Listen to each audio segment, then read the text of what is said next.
बड'लेण्ड मुलुगसोलोंसालियाव 20 साननि थाखाय production oriented theatre workshop हाबाफारिया दिनै जोबनानै थाङो।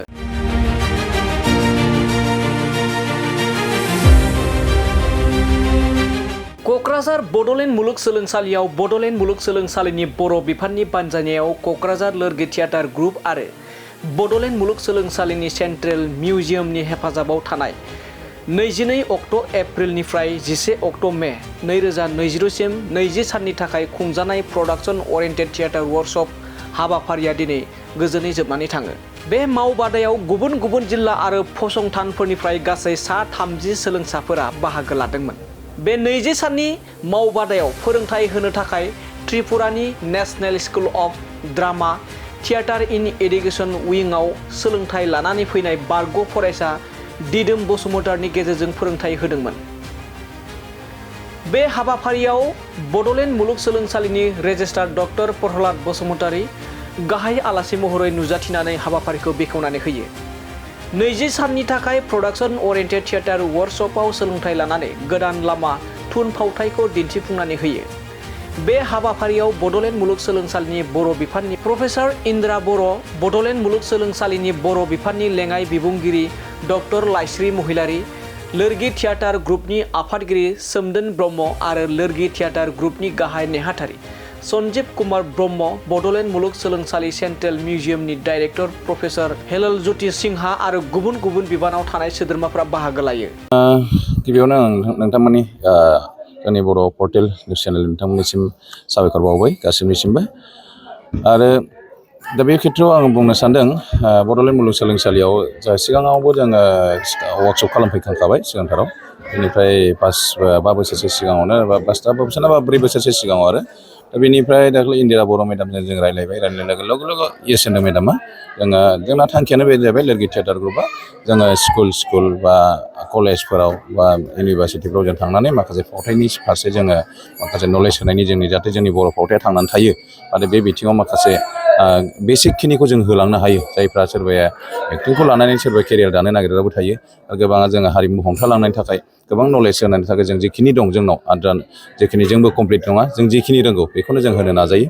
दा बेवहाय जोङो 20 साननि हाबाफारि लानानै जेब्लाना जोङो मावबादाखौ खुंबाय, मावबादाखौ जागायजेनबाय बड'लेण्ड इउनिभारसिटिनि बर' बिफानाव। दा बेहाय आं गिबियावनो आं साबायखर बावगोन बर' बिफाननि HOD इन्दिरा बर' मेडाम, लोगोसे डक्टर लाइस्रि महिलारि मेडाम, बिथांमोनखौ आं फुरा साबायखर बावगोन डिपार्टमेन्टनिफ्राय बिराद खस्थ' खालामदों बिथांमोना। आरो बेवहाय जोंजों आरो लोगोसे हेफाजाब होबावदों सेन्ट्रेल मिउजियाम डिपार्टमेन्ट, सेन्ट्रेल मिउजियामनिफ्राय फारसेनिफ्राय Rupashri हाज'रि madam, doctor Rupashri हाज'रि madam आरो हिलल ज्योति सार बिथांमोनखौ साबायखर बावो। बेनिफ्राय बेवहाय आरो मोनसे सबसे गोजोननायसिन मोननाया मानो जादों, बेवहाय बांसिनानो स्कलारफोरजों रानिं स्टुडेन्टआ खमानो, बिराद खम आरोखि। स्कलारफोरबानो बाहागो लादों स्टुडेन्ट हिसाबै, एसे सोलोंसा हिसाबै आरोखि। सोरबाया प्रफेसार साख्रि मावगासिनोखा, बिथाङा सोरबाया टिचार मावगासिनो दं। बेफोरबायदि बिथांमोना बेहाय बाहागो लादों, बाहागो लानानै खामानि सोलोंनानै गावसोरनि नाजानायजों दिनै बे 20 साननि गेजेराव, नाथाय 20 सानाव एक्सुवेलि मोनसे प्रडाक्शन ओरिएन्टेड थिएटार वार्कशप जाया बुंनो थाङोबा। कमप्लिटेड मोनसे मोजां महर मोनहोनोबा दानसेया नांगौ जानानै फैयो आरोखि। थेवब्लाबो बिराद मोजां दिन्थिदों बिथांमोना। दा बेवहाय लोरगि थिएटार ग्रुपनिफ्राय जोंनिफ्राय क'अर्डिनेटर हिसाबै आं बाहाय दैथायहरदोंमोन आरो स्क्रिप्ट राइटार जाय बिथां उदां बसुमतारि, लोरगि थिएटार ग्रुपनिनो आर्टिस्ट उदां बसुमतारि, बिथाङा बड' डिपार्टमेन्टनिनो बड'लेण्ड इउनिभारसिटिनि एलुमनिखा सासे पास आउट जानाय। दा बिथाङा बेहाय जोबोद खस्थ' खालामनानै गाव स्क्रिप्ट लिरनाय, फार्स्ट टाइम स्क्रिप्ट लिरजेनदों बिथाङा, गोदानै स्क्रिप्ट लिरनानै बेखौ खालामजेनदों, मोजां मोनदों बयबो। बेनिफ्राय जोंनिनो लोरगिनिनो सासे सिनियर आर्टिस्ट दिदोम बसुमतारि, बिथाङा बेहाय वार्कशपआव फोरोंगिरि हिसाबै थानायजों लोगोसे बिथाङा बिथोनगिरि हिसाबैबो खामानि मावदों। आरो लोगोसे फोरोंगिरि हिसाबै जोंना पार्ट टाइम फैबावदों पबित्र मुसाहारि, बिथाङाबो लोरगि थिएटार ग्रुपनि फाउन्डार आर्टिस्ट, लोगोसे बड'लेण्ड इउनिभारसिटि सासे एलुमनि। दा बेवहाय आङो बयखौ खावलायनो सानदों, जाय बर' फावथायनि फारसे एसे गोसो होनानै बयखौबो आवगायबोनायखौ लुगैदों आरो फावथाय लिरनाय हुदाखौबो जाहाथे बयबो जागायो लायो आरो लिरनानैल' थायालासेनो बेखौ जौस्राङाव लाबोनो थाखाय जों नाजायोबा जोंथ' खावलायो, लिरनानै सोरबा मोजां स्क्रिप्ट जुदि जोंनो गथायफैयोबा जों बेखौ स्टेजाव लांनो थाखाय जों थियारि। दा बेवहाय इयुनाव जोंहा थांखि दंबावो। दा जोंहा जेरै लोरगि थिएटारफ्राव मैयासो जों 19 बोसोर दिनै बे फावथायनि बिथिङाव खामानि मावै 2009 मायथाइनिफ्राय खामानि मावै मावै दिनै 18 बोसोराव आगान होबाय जोङो लोगि थियाटार ग्रुपआ। दा जों भबिष्यतआवबो जों खामानि मावलांबाय थागोन बर' फावथायनि जौगाथायनि थाखाय, बर' थुनलाइनि जौगाथायनि थाखाय आरो बर' हारिमुनि जौगाथायनि थाखाय लोगि थियाटार ग्रुपआ जेरै फावथायजों लोगोसे फकनि सायावबो खामानि मावनाय जायो। दा बेवहाय जेखिनि फैदों बयखौबो आं साबायखर बावगोन। इयुनाव जाहाथे गुबुन इनस्टिटिउटफ्राबो सोरबाया खावलायहरोबा जों हेफाजाब होनो थाखाय थियारि। दिनै मा थुनफावथायखौ नोंथांमोना बेयाव दिन्थिफुंनाय जादों? दिनै जोङो मोनसे नैबे गोदान लामा मुंनि फावथायखौ दा वार्कशपनि क्लजिंआव वार्कशपनि सोलोंसा बिथांमोनानो दिन्थिबाय। बिनि सिगां सिगां जों मोनसे सल' खिन्थानाय हुदा जोंनाव जे बुस्थु गोमोरलांबाय, जा सल' खिन्थानाय दंमोन गोदो आबै आबौमोना सल' खिन्थायोमोन, सल' खिन्थानाय हुदाया गोमोरलांबाय। दा बे सल' खिन्थानाय मोनसे सल' खुगा सल' दङ, बेखौनो जोङो मोनसे सल' खिन्थानाय टाइपैनो मोनसे फावथाय महरै दिन्थिनाय जादों आरोखि। बेनो जाहैबाय आदुवानि संख्रि फोनाय। आरो बेखौ लोरगि थियाटार ग्रुपनि आर्टिस्टफोरानो गोदान गोजाम आर्टिस्टफोरा ज' जानानै दिन्थिफैनाय जादों। मोनसे गोदान बिदै होननानै बेहाय मोनसे गोबां स्कलारफोर दं, स्टुडेन्टफोर दङ, मास्टार डिग्रि फरायनायफोर आरो प्रफेसार बिथांमोन दं। बिथांमोननि सिगाङाव जों माबा मोनसे गोदान बिदै देखायनि होननानै जाहाथे इयुनाव बयबो लाखिलांबाय थायो, बेखौनो जोङो जोंनिफ्राय दिन्थिनाय जादों। बेखौ नीलाम्बर नार्जारी बिथाङा बिथोन होदोंमोन। आदुवानि संख्रि फोनाय बे फावथायखौ मोजां मोनदों बयबो। सुंद' एकदम 20 मिनिटनिल'मोन आरो बेखौ दिन्थिबाय। आरो बेनिफ्राय जोङो गासैबो जाय फावथायनि थाखाय आं मोनसे फोसावनो सानो, स्ट'रि टेलिं जोङो बोसोरफ्रामबो कम्पिटिसन फोसावनाय लादों। देग्लाय थियेटार फेस्टिभेल समाव फोसावदोंमोन जोङो, बाहागो लानो हागोन भबिष्यतआवबो। आरो जोङो बावैसो उनावनो मोनसे प्रडाक्सन खालामनो लागासिनो दङ, श्री कृष्ण बानासुर दावहा, जायनि सायाव दाबो मोनसेबो खामानि मावनाय जायाखै। मिनिस्ट्रि अफ कालचार सेन्ट्रेल गभर्नमेन्टनिफ्राय बे ग्रान्ट जाबोबाय। बेनि सायाव फावथाय बानायनो थाखाय जोङो स्क्रिप्ट साबमिट होदोंमोन, स्क्रिप्टआ एप्रुभ जानानै फैबाय। दा बे जुन दानावनो बे फावथायखौ जों खामानि मावगोन, श्री कृष्ण बानासुर दावहा। मानो होनबा जों बानासुरा जोंनि हारिनिनो, जों सानो जों बर'निनो। जोङो गुबुन आयजोफोरा बेखौ असुर होननानै बुंनो सानोबाबो जों खिन्थु जोंनिनो निजा होननानै जों लायो आरोखि। बेहाय जोंनिखायनो जों बेखौ असुर हिसाबै मानियाबाबो, असुरबाबो जोंनिनो। दा बेवहाय बिनि सायाव जों फावथायखौ जागायसिगोन। आंनि बिथोन होनायावनो जागोन, लिरनायाबो आंनिनो। बे जुन दानाव जोङो जागायगोन आरो बेखौ। दा बिनि थाखायनो जों मोनसे वार्कशप लागोन दा, थांता मणिपुरि थांतानि सासे मणिपुरनिफ्राय फोरोंगिरि फैगासिनो दङ। 15 मे खालि सफैगोन बिथाङा। 15 निफ्राय 25 मेसिम 10 साननि मोनसे वार्कशप जागोन आरोखि। बेखौबो नोंथांमोननो खावलाय, जाय गोसो बिथांमोना बाहागो लाफैनो हागोन। एसेनोसै। बड'लेण्ड मुलुगसोलोंसालिनि बर' बिफाननि जिथु बानजायनाय मोजाङै खुंफुंदों आरो दिनै दिन्थिफुंबाय, बेनि सायाव मा बे मावबादाखौ खुंनो मोननायाव आङो बर' बिफाननि बिफानारि गाहाय जानानै जोबोद गोजोननाय मोनदों। सिगाङावनो गासैबो महरगिरि जायफ्रा बेवहाय बाहागो लादों, महरगिरि हिसाबै दिनैहाय रल खालामदों, बिथांमोन गासैनिसिमबो स्क्रिप्ट राइटारखौनो होन, डिरेक्टरखौनो होन, मिउजिक डिरेक्सनखौनो होन, गासैबो आर्टिस्टफोरनो आंनि अननाय मोजां मोननायखौ आङो बावहरदों। दा बे हाबाफारिनि गेजेरजों जोङो बेखौनो थांखि लादोंमोन जे जों बुंबायानो थाखायो, ड्रामा एबा थुनफावथायखौ जों खालि लेखायावल' लिरनानै दोनब्ला जाया, बेखौ जों प्रेक्टिकेलाव लाबोनांगौबा जों एक्टिं खालामनांगोन। आरो बे एक्टिं खालामब्लासो जोंनि जि लिरनानै दोननाय थुनफावथाय बियो माने आबुं महर मोनगोन होननानै बेखौ जोङो माने बुंनाय खोनायो बा बुङोआनो, एबा नंगौबो। माने बिजाबावल' थायोब्ला बेखौ गासैबो सुबुंफ्रा माने बेखौ मोनस्लाबा। मानो होनबा गोदोनि दिनावथ' जों नुनो मोन्दोंमोन जे गोदोनि मानसिफ्रा हांखो सिनायनो रोङामोन, फरायनो हायामोन। बेबायदियावहाय जोंनि थुनफावथाय लिरगिरिफ्रा बेखौ स्टेजाव, जौस्राङाव दिन्थिनायनि गेजेरजों जोंनि माने सुबुंफोरनो गियान होनाय बे माबाखौ, आयदाफारिखौ लादोंमोन। मानो होनबा एरिस्टटला बुंखादों जे ड्रामाया मा होननानै बुंदों, इमिटेसन अफ एक्सन। जों जायखौ सानफ्रोमबो मावबाय थायो, बे मावनाय खामानिखौनो जोङो थुनफावथायनि गेजेरजों बेरखांहोनाय जायो। आरो बे जों सानफ्रोमबो मावबाय थानाय बे मा होननानै बुंदों, बे खामानिखौ जेब्ला जोङो एक्टिंनि गेजेरजों दिन्थिसिननो हागोन जौस्राङाव, अब्ला बे बांसिन रोखा जागोन आरो जोंनि नायग्राफ्रा बेखौ नायनानै सोलोंनो हानायनि खाबुखौ बांसिन मोनगोन। फरायनानै माने फरायनो हाग्राफ्रा फरायबाय। गोदोनि दिनावथ' हांखोखौनो सिनायनो रोङामोन गोबाङानो।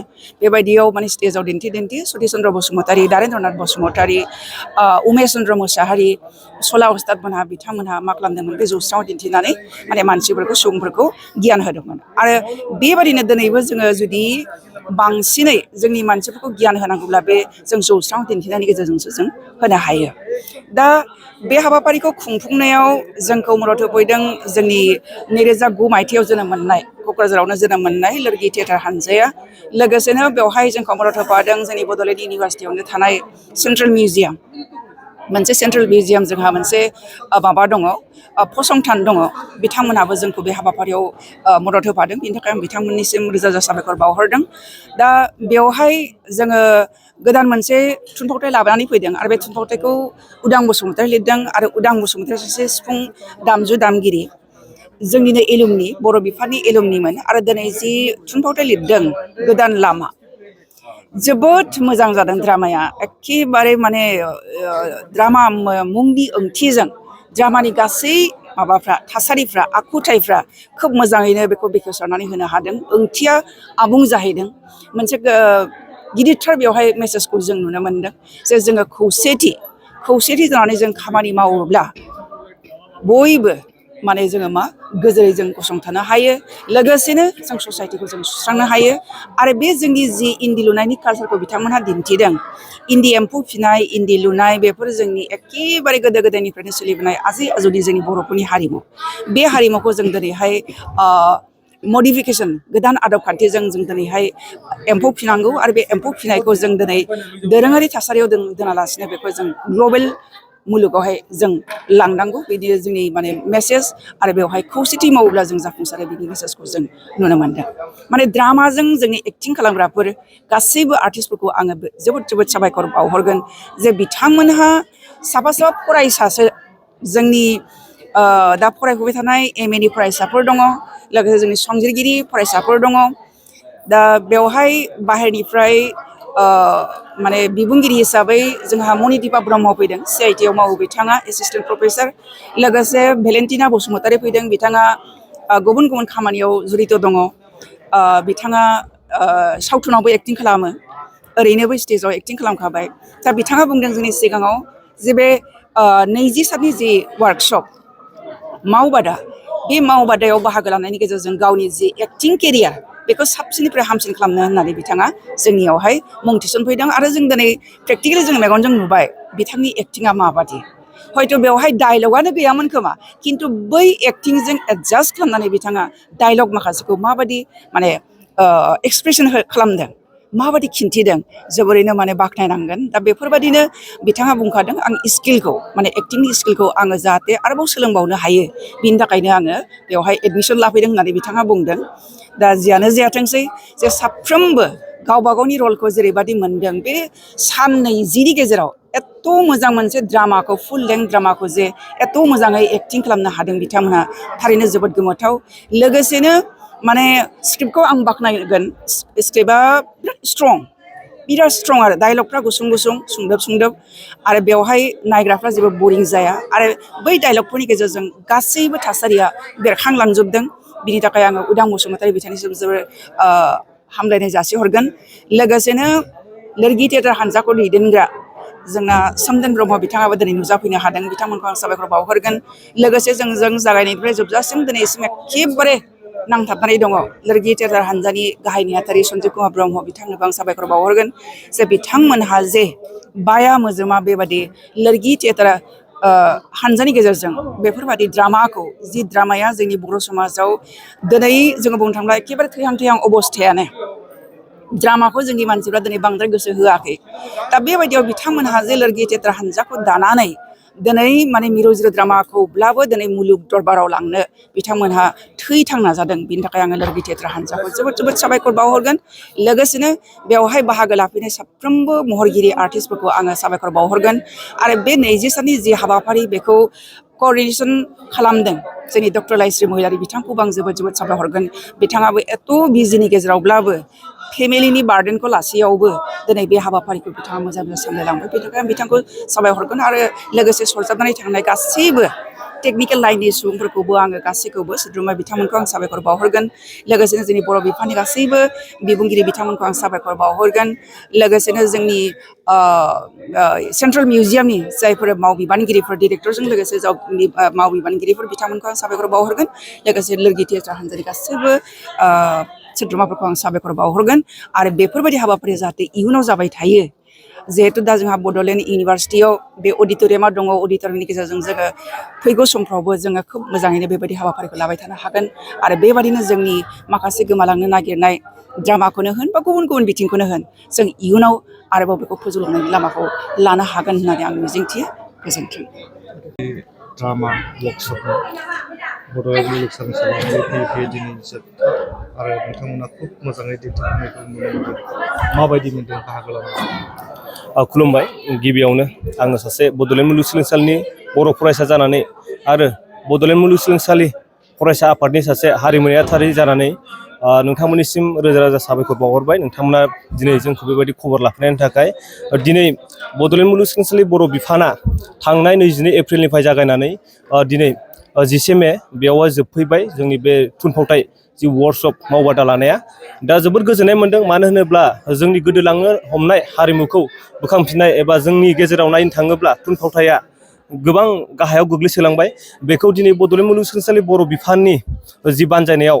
आरो लिरगि थियाटार ग्रुपनि जि हेफाजाब होनायाव दिनै जोबोर गाजा गोमजायै जालांबाय साबायखर बावनांगोन बिथांमोना बे हाबाफारिखौ जोंनि गेजेराव लाबोना होनायनि थाखाय दा जोबोर गोजोननाय मोन्दों मानो होनब्ला जोङो बेफोरबायदि थुनफावथायाव माब्लाबाबो आखाइ गैयामोन आरो माब्लाबाबो जोङो बेबायदि थुनफावथायावहाय आरो बुंनो थाङोब्ला जोङो थुनफावथायखौनो दिनै नुनोनो थाङाखै आंथ' दिनै थुनफावथाय नायोब्ला खेबसेल' नुदों होननानै बुंजागोन औ आरो फार्स्ट टाइम नैबे थुनफावथायाव आङो सासे आर्टिस्ट हिसाबै बाहागो लानो मोननानै आंबो गोजोननाय मोन्दों बेयो आंनि फार्स्ट टाइम एक्सपिरियेन्स जोबोर मोजां आरो आसा खालामो इयुनावबो बेफोरबायदि सुबिदाखौ मोनबाय थागोन दिनै जोङो रोङाब्लाबो जोंनि लिरगि थियाटार ग्रुपनि जि हेफाजाब आरो मददजों बिथांमोननि जि करिय'ग्राफार बिथाङा जोंखौ जिबायदि जोंखौ दिथा होनाय बे दिथा होनायजों जोङो नैबे हाबाफारिखौ दिनै जाफुंसार खालामनो हाबाय दा बिथांमोननिसिम रोजा रोजा साबायखर बावहरबाय मुलुगसोलोंसालियाव बे रोखोमनि जिथु थुनफावथाय मावबादा बेखौ खुंनांगौनि गोनांथि दं होनना सानो थारैनो दङ मानो होनोब्ला जोंनि बड'लेण्ड मुलुगसोलोंसालियाव नायनो थाङोब्ला जोंहा माखासे भार्सिटि उइक जायो माखासे प्रग्राम जायो बेवहाय जोंहा थुनफावथायनि आयदा बेखौ जोङो लानायखौ नुनो मोना बेनिखायनो बेबायदि वर्कशपखौ लानांगौ होननानै आं सानो